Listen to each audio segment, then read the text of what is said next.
શ્રી સ્વામિનારાયણ ભગવાનની જય, અક્ષર પુરુષોત્તમ મહારાજની જય, પ્રમુખ સ્વામી મહારાજની જય, મહંત સ્વામી મહારાજની જય, પ્રમુખ સ્વામી મહારાજ શતાબ્દી મહોત્સવની જય. આજની આપણી વાતનો વિષય છે ઘર સભા સંસાર સંજીવની. વર્ષો પહેલા 60ના દાયકામાં તત્કાલીન અમેરિકાના રાષ્ટ્રપ્રમુખ લિન્ડન બી જોન્સન પોતે એક સારા વિચારક હતા, એક સારા લેખક હતા અને સમાજની નાડ સારી રીતે એમને પારખેલી. એમણે એક પ્રવચનમાં એક સુંદર વાત કરેલી. પોતાના અનુભવની વાત કરતા એમણે કહ્યું કે these bombs and missiles are not made by uneducated people. They are made by some of the finest graduates from some of the finest universities in the world. એટલે કે આ બોમ્બ અને મિસાઇલ જે અત્યારે બનાવે છે એ કોઈ અભણ લોકો નથી બનાવતા, પણ ખૂબ સારા સ્નાતકો, ખૂબ સારી યુનિવર્સિટીઝમાંથી તૈયાર થયેલા એ લોકો બનાવે છે. પછી એમણે કહ્યું કે we have more and better educational institutes today in the society than at any other time in history. આપણી પાસે અત્યારે જે શૈક્ષણિક સંસ્થાઓ છે એવી શૈક્ષણિક સંસ્થાઓ પૂર્વે આપણી પાસે ઇતિહાસમાં ક્યારેય નહોતી. We have more educated people than at any other time in history. અત્યારે આપણી પાસે જે ભણેલો ગણેલો વર્ગ છે સમાજમાં, એટલો ભણેલો ગણેલો વર્ગ ઇતિહાસમાં પૂર્વે ક્યારે આપણી પાસે નહોતો. Yet our humanity is a diseased one. Mankind is in need of something spiritual. એમણે વાત કરી કે તેમ છતાં, આટલું બધું ભણતર પ્રાપ્ત હોવા છતાં, આટલી બધી સારી શૈક્ષણિક સંસ્થાઓ હોવા છતાં માનવતાને કંઈક સડો લાગ્યો છે. માનવતા એ રોગિષ્ઠ થયેલી છે. Mankind is in need of something spiritual. માણસને અધ્યાત્મની જરૂર છે. વ્યક્તિગત જીવનમાં અધ્યાત્મની જરૂર છે, પારિવારિક જીવનમાં, વ્યવસાયિક જીવનમાં, સામાજિક જીવનમાં, જાહેર જીવનમાં, બધી જ જગ્યાએ અધ્યાત્મની જરૂર છે. એવી વાત આજે ખૂબ સારા વિચારકો, લેખકો, સમાજ સેવકો, શિક્ષણવિદો દેશ પરદેશમાં કરે છે. ત્યારે આ વાત બહુ જ હકીકત છે. તમે જો અત્યારે સમાજની એક વાસ્તવિક પરિસ્થિતિ બહુ ચિંતાજનક છે. એક સર્વે પ્રમાણે ભારત વર્ષમાં છેલ્લા 20 વર્ષમાં છૂટાછેડાના કેસીસ ડબલ થઈ ગયા છે. આપણા જ દેશમાં લગભગ દરરોજ 650 થી 750 ચોરી, લૂંટફાટના કેસીસ નોંધાય છે. તમને આશ્ચર્ય થશે કે 96% વધારે યુવાનો એવી વાતની કબૂલાત કરે છે કે અમારા માતા પિતા સાથે અમારે એક અંતર છે, એક જનરેશન ગેપ છે. અત્યારે આપણે એમાંથી પસાર થઈ રહ્યા છીએ. 86% વધારે યુવાનો એક સર્વે પ્રમાણે એવું કહે છે કે આ સોશિયલ મીડિયાને લીધે અમે અમારા અભ્યાસમાં ધ્યાન કેન્દ્રિત નથી કરી શકતા, ફોકસ, કોન્સન્ટ્રેશન નથી કરી શકતા. 43% વધારે યુવાનો એવું કહે છે કે અમને અમારા ભવિષ્યની અત્યંત ચિંતા છે. કદાચ અમે ભણ્યા, ડિગ્રી પ્રાપ્ત થઈ, પણ શું થશે, કેમ થશે. એટલે આ તો આપણે થોડીક સામાજિક વાસ્તવિકતાની વાત કરી, પણ જ્યારે સમગ્ર ચિત્ર નજર સમક્ષ આવે છે ત્યારે ખ્યાલ આવે છે કે વ્યક્તિગત જીવનમાં કે પારિવારિક કે વ્યવસાયિક જીવનમાં, સામાજિક જીવનમાં ઘણી બધી અરાજકતા, ઘણો બધો અસંતોષ, ઘણી બધી અશાંતિ એ અત્યારે સમાજમાં પ્રવર્તી રહી છે. એટલે આ વિચારકોની વાત સાચી કે જીવનમાં દરેક સ્તરે, દરેક ક્ષેત્રે અધ્યાત્મની ખૂબ જરૂર છે. સામે પરિવારની દ્રષ્ટિએ એક વાસ્તવિકતા આપણે વિચારીએ તો અત્યારનો જમાનો એવો થઈ ગયો છે, એક વાસ્તવિકતા એવી છે, સમટાઈમ્સ ઇટ્સ અ કમ્પલ્શન કે આપણે ન્યુક્લિયર ફેમિલીમાં રહીએ છીએ. મોટા શહેરોમાં આપણે સમજીએ સ્પેસ કન્સ્ટ્રેન્ટ્સ હોય છે, પણ છતાં ન્યુક્લિયર ફેમિલીની એક ઇમ્પેક્ટ છે કમિંગ જનરેશન ઉપર. આપણે બધા સાયન્સના વિદ્યાર્થીઓ છે, આપણે ફિઝિક્સ ભણ્યા છીએ. We know what is an atom. એક એટમ હોય, એમાં પ્રોટોન હોય, એનો પોઝિટિવ ચાર્જ, એનું પોતાનું ઓર્બિટ હોય. ઇલેક્ટ્રોન હોય, એનો નેગેટિવ ચાર્જ, એનું પોતાનું એક ઓર્બિટ હોય. અને ન્યુટ્રોન હોય, વચ્ચે હોય, એને કોઈ મૂવમેન્ટ ના હોય, એને કોઈ ચાર્જ પણ ના હોય. એમ ન્યુક્લિયર ફેમિલી એટલે પિતા છે પ્રોટોનની જેમ પોતાના ઓર્બિટમાં નોકરી, ધંધા, વ્યવસાયમાં રાત દિવસ વ્યસ્ત રહે. માતા છે ઇલેક્ટ્રોનની જેમ એ પોતાના ઓર્બિટમાં, પોતાના સોશિયલાઇઝિંગમાં અથવા પોતાના મોજ શોખમાં ઘણી વખત વ્યસ્ત રહે. અને ઘણી વખત એવું બને છે કે આ બાળક છે બિચારો એ વચ્ચે બેઠો છે, એની પાસે કોઈ ચાર્જ એટલે કોઈ સત્તા કે કોઈ અધિકાર કે એવી બુદ્ધિમત્તા નથી, હજી નાનો છે અને એની કોઈ મુવમેન્ટ એ નથી, એટલે બિચારો જોયા કરે. પણ જેમ એટમમાં ન્યુટ્રોનથી નજીક ઇલેક્ટ્રોન કે પ્રોટોન આવતા જ નથી, એમ ઘણી વખત બાળકોને માતા પિતાની આ વ્યસ્તતાની વચ્ચે એ પ્રેમ જે મળવો જોઈએ, હૂંફ મળવી જોઈએ, કેર, કન્સર્ન, કન્સિડરેશન જે થવું જોઈએ એ નથી થતું હતું. એટલે એ પણ એક વાસ્તવિકતા છે. તો વિચારકોએ આની ચિંતા કરી છે. સમાજની એક વાસ્તવિકતા આપણે સૌ જાણીએ છીએ. પરિવારોની એક આ હકીકત એ આપણે સૌ અનુભવીએ છીએ. એની વચ્ચે સમાધાન શું છે કે આ જ પરિસ્થિતિઓની વચ્ચે આપણે કંઈક સુખ પ્રાપ્ત કરી શકીએ? આવી જ વાસ્તવિકતાઓની વચ્ચે જે આપણા જીવનનું એક અવિભાજ્ય અંગ બની ગયું છે અને રહેવાનું છે, એની વચ્ચે આપણે કંઈક સ્થિરતા અને શાંતિ પ્રાપ્ત કરી શકીએ? એની માટેનો કોઈ ઉપાય ખરો? તો પરમ પૂજ્ય પ્રમુખ સ્વામી મહારાજે એમના વિશાળ અનુભવ પરથી, એમના અગાધ શાણપણામાંથી એક સુંદર વાત આપણને આપી છે, અને એ છે ઘર સભા એ સંસાર સંજીવની છે. પ્રમુખ સ્વામી મહારાજનો અનુભવ કેટલો! પ્રમુખ સ્વામી મહારાજ એમના જીવનકાળ દરમિયાન દુનિયાના 60 દેશોમાં 18,000 ગામડા અને શહેરોમાં વિચરણ કર્યું. સતત જનસંપર્કમાં રહ્યા.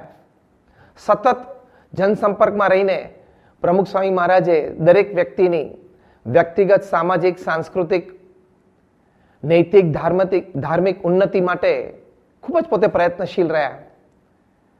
લગભગ 3.5 લાખ ઘર, ઓફિસ, ફેક્ટરી કે દુકાનોમાં પોતે પધરામણી કરી અને ત્યાં પણ આ જ વાત બધાને શીખવાડી, લોકોને સંસ્કૃત વધારે કર્યા.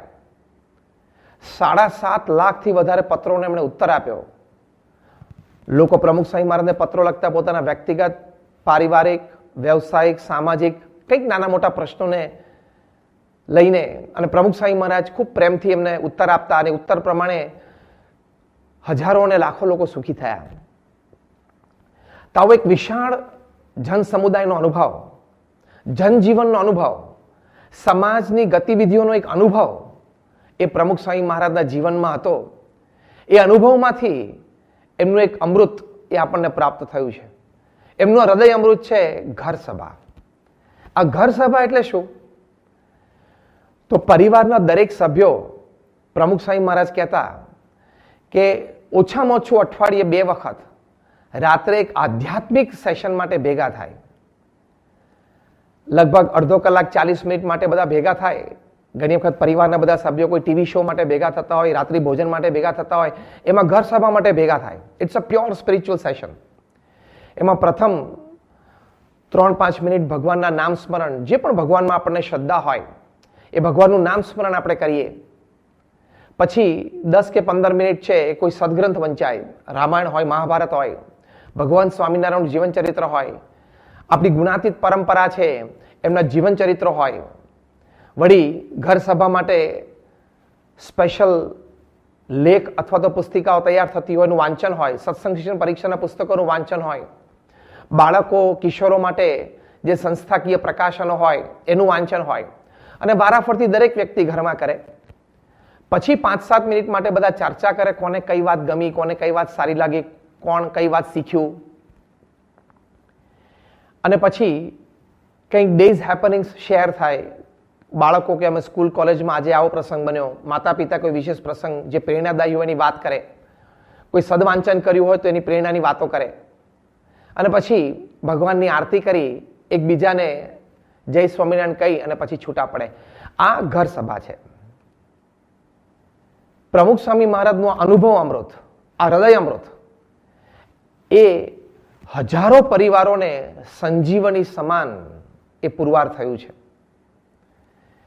કારણ કે જો આજે સમાજમાં એક વાસ્તવિકતા છે કે યુવા પેઢીને ઇન્ડિવિજ્યુઅલ ઇન્ડિપેન્ડન્સ જોઈએ છે, વ્યક્તિગત સ્વતંત્રતા. એની ના નથી, કારણ કે દરેક પેઢી પોતાની વિચારધારા સાથે આવી હોય, પોતાની વિચારધારા પ્રમાણે રહેવું, ઉઠવું, બેસવું, ફરવું ગમે, એ સાહજિક છે.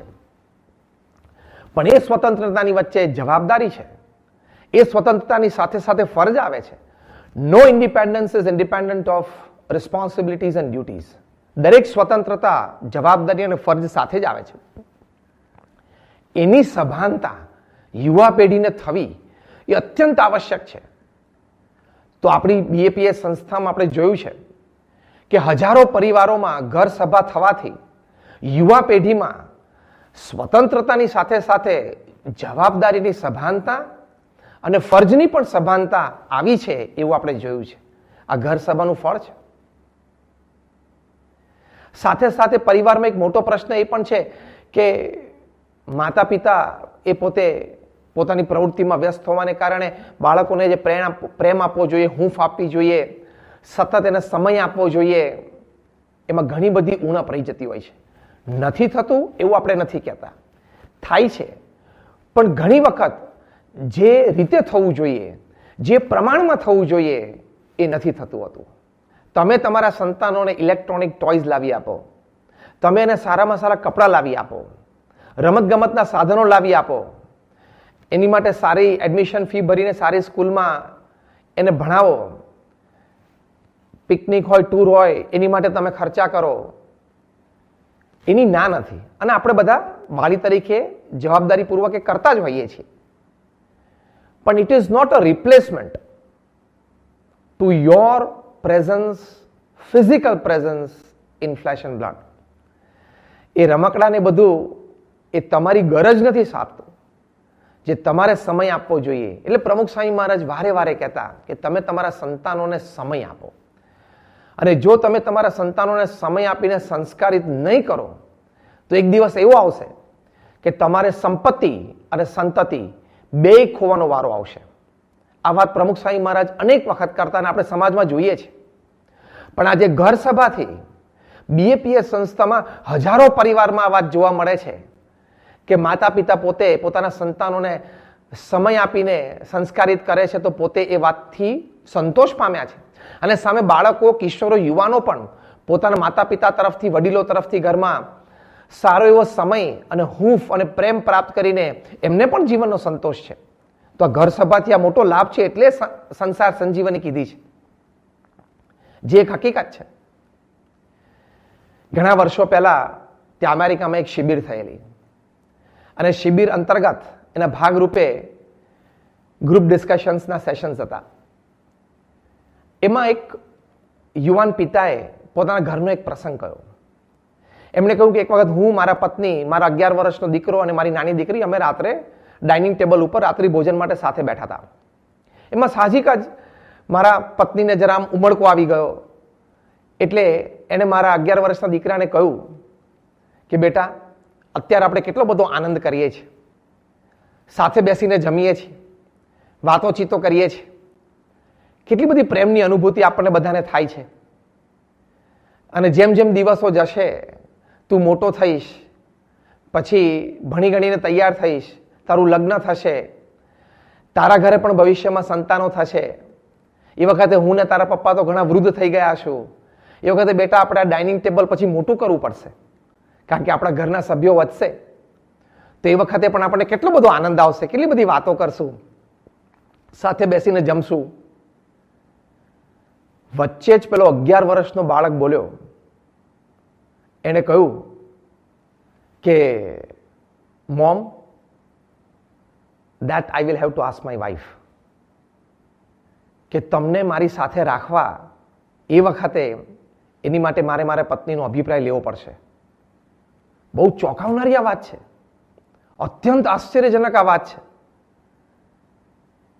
તો ઘણી વખત આ જનરેશન ગેપ બહુ મોટી રહી જાય છે.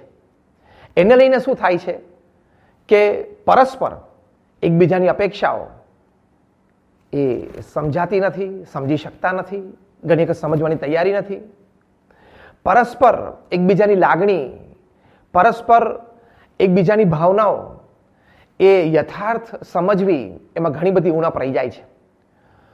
તો બીએપીએસમાં હજારો પરિવારો એવા છે કે જે આ નિત્ય ઘર સભા કરે છે, તો એમાં જનરેશન ગેપ એ ઘણી બધી ઘટી ગઈ છે. ઘણા પરિવારોને તો જાણે બધા એકમેક જ રહેતા હોય, બધાના વિચાર સુમેળે એક રહેતા હોય એવી પણ અનુભૂતિ છે. કોઈ મનભેદ ન થતા હોય, મતભેદ ન થતા હોય, એવી અનુભૂતિ પણ સેંકડો પરિવારો છે. એનો શ્રેય જાય છે આ ઘર સભાને. અને ત્યાં એ જ શિબિર દરમિયાન બાળકો સાથે અને કિશોરો સાથેનું જે સેશન હતું એમાં સાહજિક જ એક ફોર્મ ભરાવવામાં આવ્યું અને એ ફોર્મમાં 2 કોલમ હતી. એક કોલમ હતી what do you like about your parents અને બીજી કોલમ હતી what you don't like about your parents.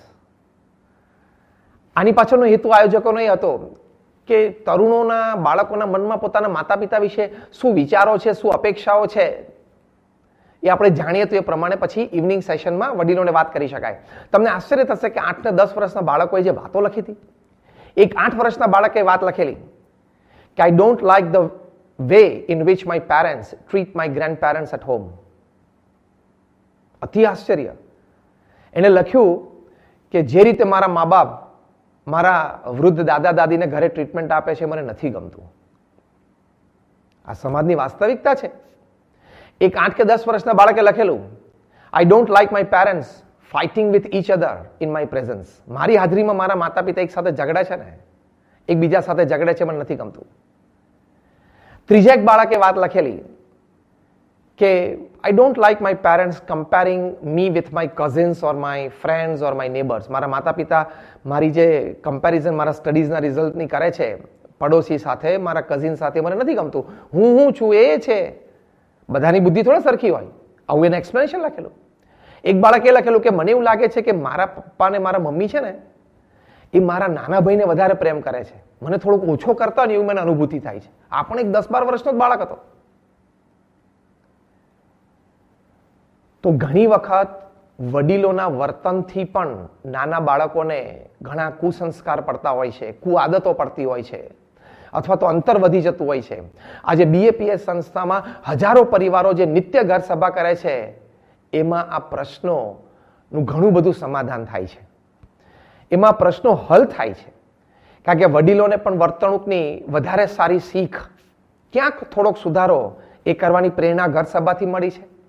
અને સામે બાળકોને પણ માતા પિતાની આજ્ઞામાં રહેવું અને માતા પિતાના સદવર્તનમાંથી આપણે શીખવું એવી પ્રેરણાઓ મળી છે.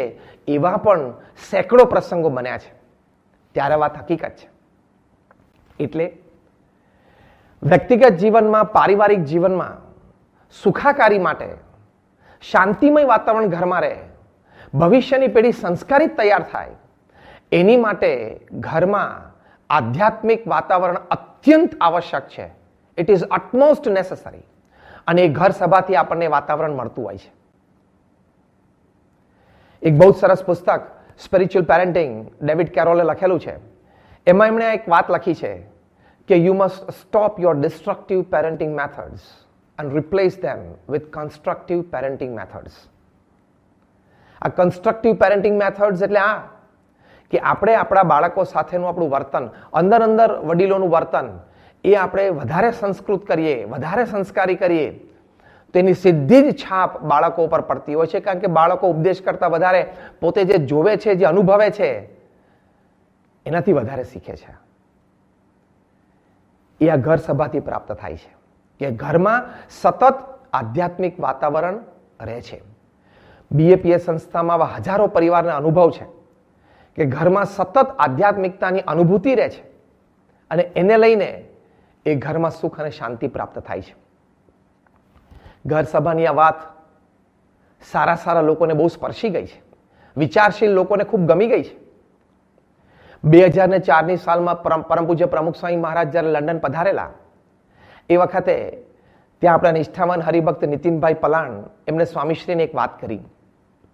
બનેલું એવું કે આર્કબિશપ ઓફ કેન્ટરબરી ડોક્ટર રોવન વિલિયમ્સના અધ્યક્ષપદે એક મિટિંગનું આયોજન થયેલું, જેમાં ઇંગ્લેન્ડની ઘણી બધી સંસ્થાઓને આમંત્રણ હતું. NGOs હોય, કોઈ સોશિયલ બેઝ હોય, કોઈ રિલિજન બેઝ હોય, એ બધાને નિમંત્રિત કરેલા.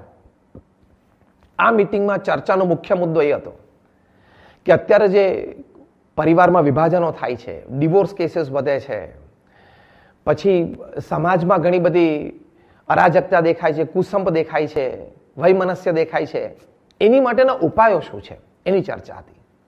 તમને આશ્ચર્ય થશે, ત્યાં એક સંસ્થા એવી હાજર હતી કે જે સિંગલ્સને કાઉન્સેલિંગ કરે, એટલે છૂટાછેડા થઈ ગયા હોય પછી જે સ્ટ્રેસ રહેતો હોય, જે દુઃખ રહેતું હોય એની માટે કાઉન્સેલિંગ કરે, સામાન્ય ચાર્જ કરે, પણ they were earning 25 million pounds a year.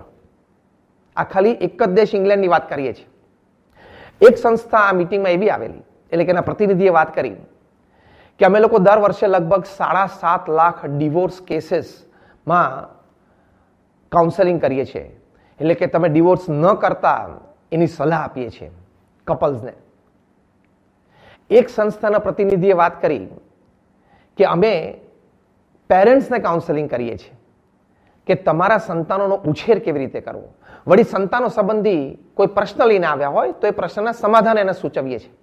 આ સંસ્થા અનબિલીવેબલ સામાન્ય ચાર્જ કરતી હતી તો પણ દર વર્ષે 80 મિલિયન પાઉન્ડ્સ એની આવક હતી. કેવી પરિસ્થિતિ છે સમાજમાં અને પરિવારમાં. BAPS સંસ્થા વતી આ મીટિંગમાં નીતિનભાઈ પલાણે પ્રતિનિધિત્વ કરેલું. એમનો જ્યારે વારો આવે બોલવાનું, તેમણે કહ્યું કે અમારા ગુરુહરિ પ્રમુખ સ્વામી મહારાજે અમને ઘર સભાની વાત કરી છે. પછી ઘર સભા શું છે એનું પોતે વર્ણન કર્યું. ઘર સભાથી કેવા લાભ થાય છે એના 1-2 હકીકત પ્રસંગો એમને વર્ણવ્યા. ત્યારે બધાને આ વાત ખૂબ સ્પર્શી ગઈ. બધાને એમ થયું કે આ વાત બહુ હકીકત છે અને બધાને એ વાત ખૂબ સારી લાગી, સ્વીકાર્ય થઈ. અને ઘરમાં, પારિવારિક જીવનમાં આધ્યાત્મિકતા હોવી જ જોઈએ એ વાત બધાને ચોક્કસપણે મનાણી. આ વાત નીતિનભાઈ પલાણે આખા મીટિંગનો રિપોર્ટ પ્રમુખ સ્વામી મહારાજને કહ્યો. ત્યારે સ્વામીશ્રીએ કહ્યું કે અહીંયા આ દેશોમાં બધે લોકો ભેગા બેસવું, મળવું, વાતોચીતો કરવી પરિવારમાં એવું બહુ હોતું નથી. બધા આખો દિવસ નોકરી ધંધા કરતા હોય, પછી થાકીને આવે અને સ્વતંત્ર જીવવા વધારે ટેવાયેલા છે અને ભેગું બેસીને ચર્ચા કરવી એમને ફાવે પણ નહીં. પછી સ્વામીશ્રી બોલ્યા કે આપણે ત્યાં, એટલે આપણા ભારત દેશમાં આપણે ત્યાં એક સમૂહ જીવનની પ્રથા છે અને સમૂહ જીવનની એક લાગણીઓ છે. એટલે આપણે ત્યાં આટલે હદ સુધી નથી બગડતું. ઘણી બધી જગ્યાએ આપણને ઘણી બધી વાસ્તવિકતા જોવા મળે છે, પણ આટલે હદ સુધી નથી બગડતું. તો જો આ ઘર સભા છે એ સંજીવની છે, એનાથી આવા ઘણા બધા પ્રશ્નોનું સમાધાન થાય છે. કારણ કે આ ઘર સભા છે એ પૂર્ણ અધ્યાત્મ એ આપણા બધાના જીવનમાં આપે છે. આજે આપણે આ મીટિંગની વાત કરી ડોક્ટર રોવન વિલિયમ્સના સાનિધ્યમાં, એટલે કે એમના અધ્યક્ષપદે. એમાં જે પ્રશ્નોની ચર્ચા થયેલી, એવા ઘણા બધા પ્રશ્નોનું સમાધાન અથવા તો એ પ્રશ્નો ઉદ્ભવ્યા જ ના હોય એનો યશ ઘર સભાને આપતા હોય એવા સેંકડો પરિવારો આજે BAPSમાં છે. તમને કદાચ યાદ હશે, ઘણા વર્ષો પહેલા એક પ્રસંગ બનેલો અમેરિકામાં, કોલંબિયામાં. એને પોપ્યુલરલી કહે છે કોલમ્બાઇન ટ્રેજેડી. 1999ની સાલમાં 2 બાળકો, એકનું નામ એરિક હેરિસ અને બીજાનું નામ ડાયલન ક્લિબોલ, એ લોકો ઘરેથી અસોલ્ટ રાઇફલ લઈને સ્કૂલમાં ગયા, રેન્ડમ ફાયરિંગ કર્યું, 12 વિદ્યાર્થીઓને મારી નાખ્યા, એક શિક્ષકને પણ મારી નાખ્યા અને પછી બંને જણાએ પોતે આપઘાત કર્યો. આવા પ્રસંગો તો ત્યાર પછી છેલ્લા 20 વર્ષમાં ઘણા બધા બન્યા છે તે અમેરિકામાં. પણ તે વખતે આ બહુ જ આશ્ચર્યકારક હતું, વેરી ડિપ્રેસિંગ. અને એક કમિટી ફોર્મ કરવામાં આવી કે તમે જાંચ કરો કે બાળકોમાં, તરુણોમાં આવા પ્રકારનું હિંસક વર્તન એ કેવી રીતે સંભવે, આના પરિબળો શું છે. ત્યારે આ કમિટીએ ખૂબ રિસર્ચ કરીને, માતા પિતાઓને મળીને, એમના ઇન્ટરવ્યુઝ લઈને, આવા બાળકો એને મળીને, એમને વિચારધારાઓ જાણીને એ લોકો નિષ્કર્ષ પર આવ્યા કે આવું ફરી વખત ન થાય સમાજમાં, એની માટે આ 3 વાત અત્યંત આવશ્યક છે. એમાં પહેલી વાત આ કમિટીએ સજેસ્ટ કરી કે નર્ચરિંગ એન્ડ પોઝિટિવ હોમ એન્વાયરમેન્ટ આ ઘર સભાથી પ્રાપ્ત થાય છે. બીજી વાત આ કમિટીએ કરી કે સ્ટ્રોંગ સપોર્ટ સિસ્ટમ, કે પરિવારજનો એકબીજાને સ્ટ્રોંગલી સપોર્ટ કરે, એકબીજાના કાર્યમાં, એકબીજાને કંઈ ધ્યેય નક્કી કરવામાં, ધ્યેય સિદ્ધ કરવામાં એને જરા એકલપણું ન લાગવું જોઈએ. સ્ટ્રોંગ સપોર્ટ સિસ્ટમ આ ઘર સભાથી પ્રાપ્ત થાય છે. ત્રીજી વાત કરી કે કરેક્ટ ઇન્ટરવેન્શન. કંઈક ખોટું થતું ઘરમાં દેખાય, કોઈ પરિવારજનમાં કોઈ કુઆદત આવી હોય એવું જણાય, તરત બધા સાથે મળીને રોજ બેસતા હોય તો કંઈક એની વાત નીકળે, કંઈક એનો ઉકેલ થાય, કંઈક એનું માર્ગદર્શન મળે. તો એને લઈને જો યોગ્ય સમય ઉપર એનું કરેક્ટ ઇન્ટરવેન્શન થાય, એટલે કે યોગ્ય રીતે એને જાણવામાં આવે, એનાલાઇઝ કરવામાં આવે, તો એ પ્રશ્નનું સમાધાન ત્યાં છે. તો આ ત્રણેય વાત એ ઘર સભાથી પ્રાપ્ત થાય છે એવા અનુભવ હજારો પરિવારોના છે. તો આ એક હકીકત છે. તો આવી રીતે આ ઘર સભાથી આ બહુ જ મોટો લાભ છે, અને બહુ જ મોટો લાભ સેંકડો અને હજારો પરિવારોને પ્રાપ્ત થયો છે. એ એક હકીકત છે. તો આવી રીતે આ ઘર સભાના આ ખૂબ સુંદર લાભ જે પ્રમુખ સ્વામી મહારાજે કહ્યું, સાહજિક જ એક વખત પ્રમુખ સ્વામી મહારાજ બોલેલા કે જો કુટુંબ સુધરશે તો દુનિયા સુધરશે, અને કુટુંબ સુધરશે ઘર સભાથી. આ ઇન્વર્ટેડ કોમાસમાં એમના શબ્દો છે. વળી એક પ્રસંગે પ્રમુખ સ્વામી મહારાજ એવું પણ બોલેલા કે ઘર સભાથી વિશ્વ શાંતિ થશે. આ પણ એક હકીકત છે, કારણ કે દરેક પરિવારમાં જો શાંતિ હોય તો વિશ્વ શાંતિ છે જ. એક વખતના અમેરિકાના ફર્સ્ટ લેડી બાર્બારા બુશ એક પ્રવચનમાં બોલેલા કે the future of America does not depend upon what happens in the White House, but it depends upon what happens in every American house. જે આ જ વાત છે, જે આ જ હકીકત છે, જે પ્રમુખ સ્વામી મહારાજે કહી કે કુટુંબ સુધરશે તો વિશ્વ સુધરશે, અને એક કુટુંબ ઘર સભાથી સુધરશે. તો આવી રીતે એ ઘર સભાના અનેક પ્રકારના લાભ છે, અને પરિવારોને એ બધા લાભ ખૂબ સારી રીતે પ્રાપ્ત થયા છે. પરિવારે એ બધા લાભને સારી રીતે માણ્યા છે. જે પણ એક વાત હકીકત છે, લંડનમાં ડોક્ટર દીપક પટેલ છે, એ પોતાની વાત કરતા કહે છે કે એ પોતે જ્યારે ભણતા હતા ત્યારે હરિભક્ત નીલકંઠભાઈના સંપર્કમાં ત્યાં એમના જ ઘરે ત્યાં પરાસભા થઈ ત્યાં પોતે જતા. એ નીલકંઠભાઈ એમના પરિવારજનો તમામ એ બધા રોજ ઘર સભા કરતા. એ વખતે ડોક્ટર દીપકે કહ્યું કે મને લાગતું હતું કે નીલકંઠભાઈ એમના નાના બાળકોને શું કામ આગ્રહ કરીને ઘર સભામાં બેસાડે છે. પણ વર્ષો પછી જ્યારે એ લોકોની કારકિર્દી જોઈ, એ લોકોના સંસ્કાર જોયા, એ લોકોની મેચ્યોરિટી મેં જોઈ, એ લોકોની સોશિયલ સ્કિલ્સ મેં જોઈ, એની પરથી મને લાગ્યું કે આ ઘર સભાની ફલશ્રુતિ છે. એટલે કે જ્યારે મારા લગ્ન થયા અને મારું પ્રથમ બાળક એના માતાના ગર્ભમાં હતું, ત્યારથી અમે ઘર સભા નિત્ય શરૂ કરી. ડોક્ટર દીપક કહે છે કે મારા બંને સંતાનોમાં આ ઘર સભાના કારણે સત્સંગનું જ્ઞાન દ્રઢ થયું છે. ત્યાં સુધી કે મારા નાના બાળકોને કોઈ કંઈક ગિફ્ટ આપે, કંઈક ખાવાની વાત આપે, કોઈ કેન્ડી કે ચોકલેટો, તરત જ જોવે કે આમાં કોઈ અભક્ષ્ય વસ્તુ નથી. તો આવા જે ધાર્મિક સંસ્કારો એ આપણા બાળકોને ઘર સભાથી પ્રાપ્ત થાય છે. એમણે કહ્યું કે મારા બાળકો બહાર જાય, હરે ફરે, પણ એ બધી જ સત્સંગની મર્યાદામાં રહે, પૂજાપાઠ તિલક ચાંદલો નિયમિત કરે, અને સત્સંગના બધા બાળ સત્સંગ પરીક્ષાના બધા પુસ્તકો એમને વાંચેલા છે, પરીક્ષાઓ આપી છે, એટલે એમનામાં સત્સંગના સંસ્કારો દ્રઢ છે. બીજી વાત ડોક્ટર દીપક પટેલે કરી કે બીજો લાભ અમને થયો છે એમના શિક્ષણમાં, કે ઘર સભાના લીધે એ લોકોમાં પ્રામાણિકતા આવી છે, સિન્સિયરિટી આવી છે, જે અમે જોઈ શકીએ છીએ. ક્યારે એમને અભ્યાસલક્ષી અમારે ટોકવું જ નથી પડ્યું.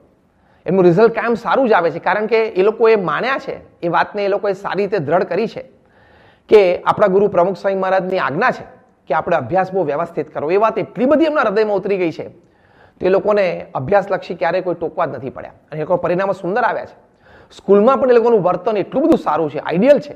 તો જ્યારે પેરેન્ટ્સ ટીચર્સ મીટ થાય ત્યારે ટીચર્સ છે એ અમને અભિનંદન પાઠવે કે તમે તમારા સંતાનોને કેવા કેળવ્યા છે, કેવા ઉછેર્યા છે, અને બીજા પેરેન્ટ્સને પણ પોતે ઉદાહરણ આપે કે જો આ લોકો ઘરે એનું કેવું નર્ચરિંગ કરે છે.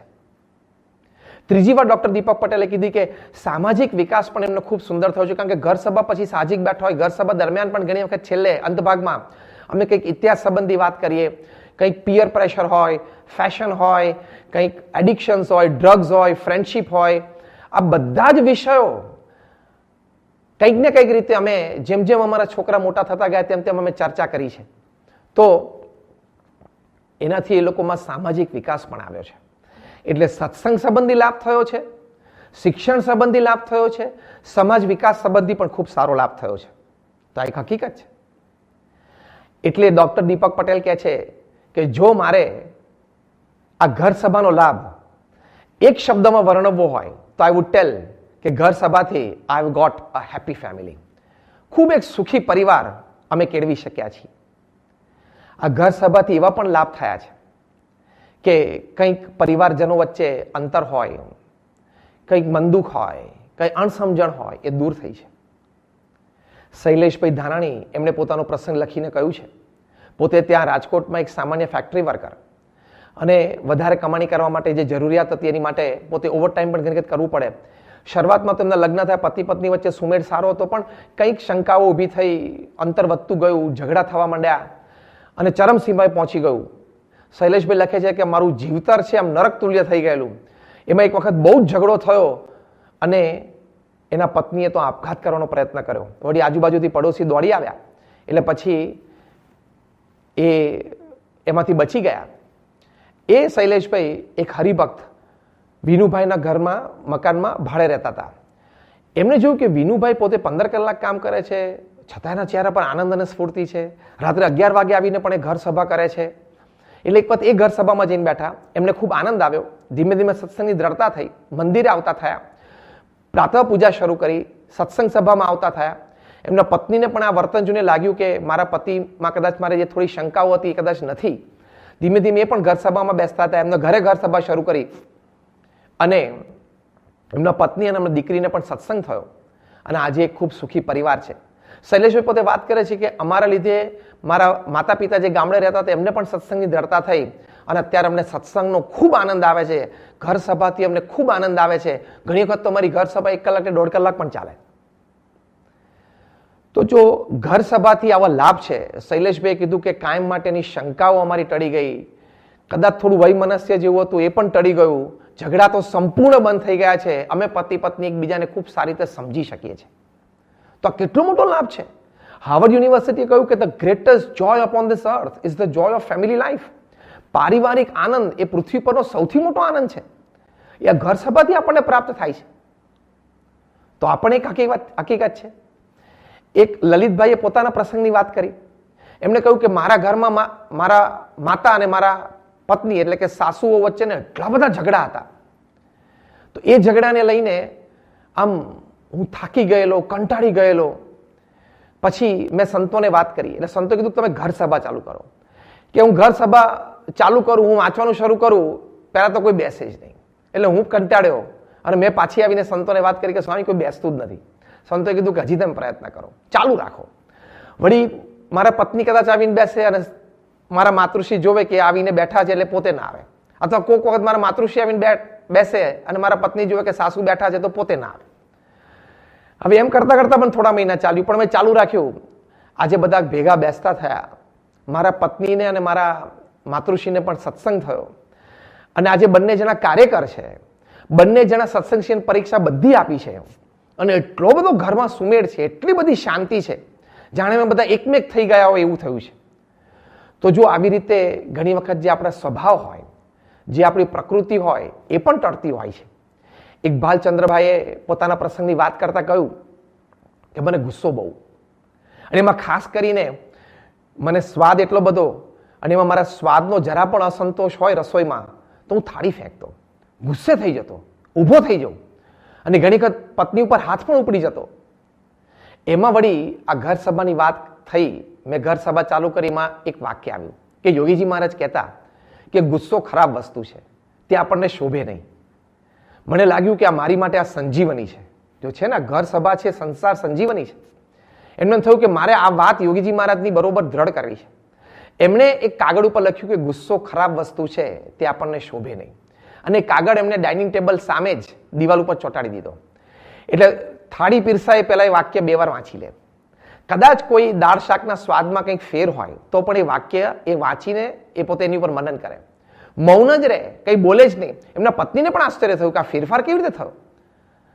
પછી ખ્યાલ આવ્યો કે આ ઘર સભાથી આ ફેરફાર થયો છે. આ ભાલચંદ્રભાઈ પોતે કહે છે કે મારો ગુસ્સો જાણે સંપૂર્ણ નાબૂદ થઈ ગયો હોય ને એવી મને અનુભૂતિ છે. તો આવા આપણા સ્વભાવ, આપણી પ્રકૃતિ એ પણ ઘર સભાથી ટળે છે, એ વાત બહુ જ હકીકત છે.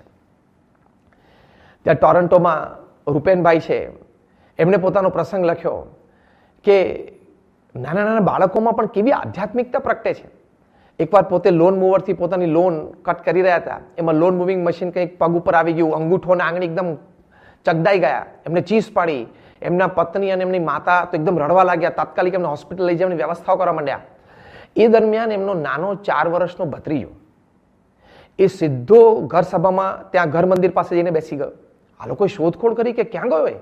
પછી ખબર પડી કે તો ઘર મંદિર સામે બેઠો બેઠો આંખ બંધ કરીને ધૂન કરે છે. ત્યારે આ રૂપેનભાઈના પત્નીએ પૂછ્યું તું શું કરે છે? તો કે હું તો સ્વામિનારાયણ સ્વામિનારાયણ ધૂન કરું છું.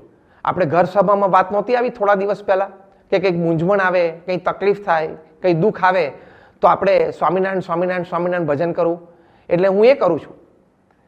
આવા નાના બાળકમાં આવી ઉચ્ચ આધ્યાત્મિક સમજણ અને સમજણની સાથે આવું આધ્યાત્મિક વર્તન અને વર્તન પણ આટલું પ્રતીતિપૂર્વકનું, આ એના શબ્દો સાંભળીને પરિવારના બધા વડીલોને અત્યંત આશ્ચર્ય થયું, સાથે આનંદ પણ થયો.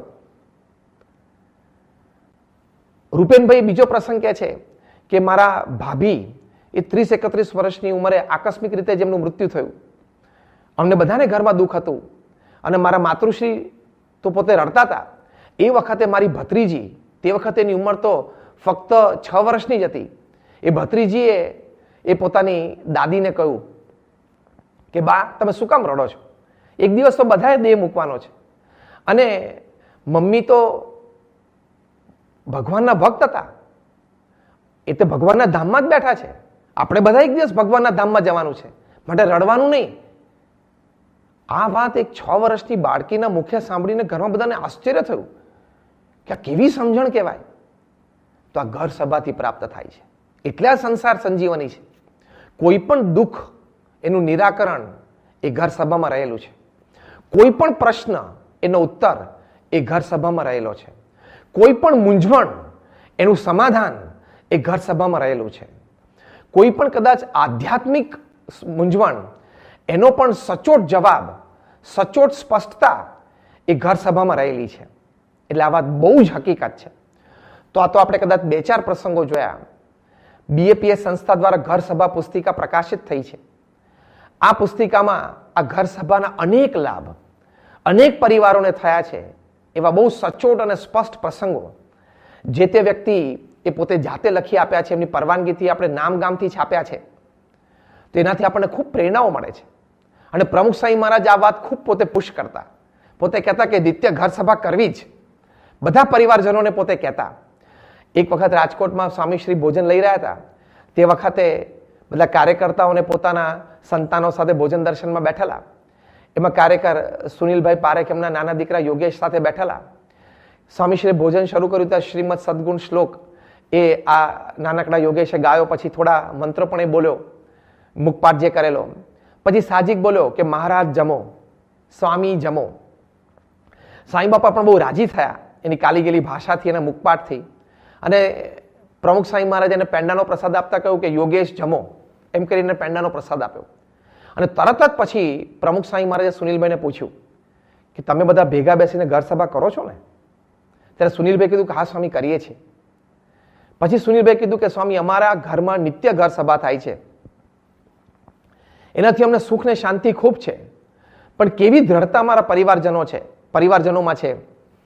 એમણે કહ્યું કે અમારો દીકરો છે યોગેશ, એ નાનો 5 વર્ષનો છે. ઘર સભાનો સમય થાય ને એટલે એ જ આસનો ગોઠવવા માંડે, એ જ પુસ્તકો ત્યાં લાવીને મૂકે. એકવાર એવું બન્યું કે હું રાત્રે 2:30 વાગે ઘરે આવ્યો. તો 2:30 વાગે હું ઘરમાં આવ્યો, એ અવાજથી આ યોગેશ જાગી ગયો. અને યોગેશે કહ્યું કે મેં અને મમ્મીએ તો ઘર સભા કરી છે, પણ તમે આજે નથી કરી, એટલે માટે ઘર સભા કરવાની. સુનિલભાઈએ કહ્યું કે આપણે કાલે ઘર સભા કરશું, અત્યારે રાત્રે 2:30 વાગ્યા છે, તું સુઈ જા. તો કે ના, ઘર સભા કર્યા વગર આપણે દિવસ પૂરો કરાય જ નહીં. રાત્રે 2:30 થી 2:45 આ 5 વર્ષના યોગેશે ત્રણેય પરિવારજનો બધા સાથે બેસીને ઘર સભા કરી. આ વાત જ્યારે પ્રમુખ સ્વામી મહારાજે સાંભળી ત્યારે પ્રમુખ સ્વામી મહારાજના આંખમાં જે અમી નીતરવા માંડ્યું, જે રાજીપો વ્યક્તિ નાના બાળક ઉપર કર્યો. તો જો આ ઘર સભાથી પરિવારજનોને પોતાના બાળકો આવા સંસ્કારિત તૈયાર તો થાય છે, પણ દરેક પરિવારજનને આ ઘર સભાની આટલી દ્રઢતા થાય છે. કારણ કે પ્રમુખ સ્વામી મહારાજનો હૃદય અમૃત છે, એમની ઈચ્છા છે કે આ થાય. એમના આ જન્મ શતાબ્દી મહોત્સવે આ એમનું હૃદય અમૃત આપણી માટે સંજીવની સમાન છે. હજારો અને લાખો પરિવારો આ ઘર સભા કરે છે. કદાચ જે ન કરતા હોય અથવા કંઈક એમાં ઢીલાશ રહેતી હોય, કંઈક આળસ રહેતી હોય, તો એ આળસ ખંખેરીને એ ઢીલાશ દૂર કરીને આપણે નિત્ય એક આદત બનાવવા જેવી છે એવી આ ઘર સભા છે. જેમ દૂધમાં આપણને ઘી દેખાતું નથી, પણ એ જ દૂધ એક પદ્ધતિ, એક પ્રોસેસમાંથી પસાર થાય પછી આપણને એમાંથી ઘી પ્રાપ્ત થાય છે. એમ સ્થૂળ રીતે કદાચ ઘર સભામાં તમે બેઠા શરૂઆતના મહિનાઓમાં કદાચ તમને સાહજિક એમ થશે કે આમાં કંઈ વિશેષ તો લાભ થતો નથી.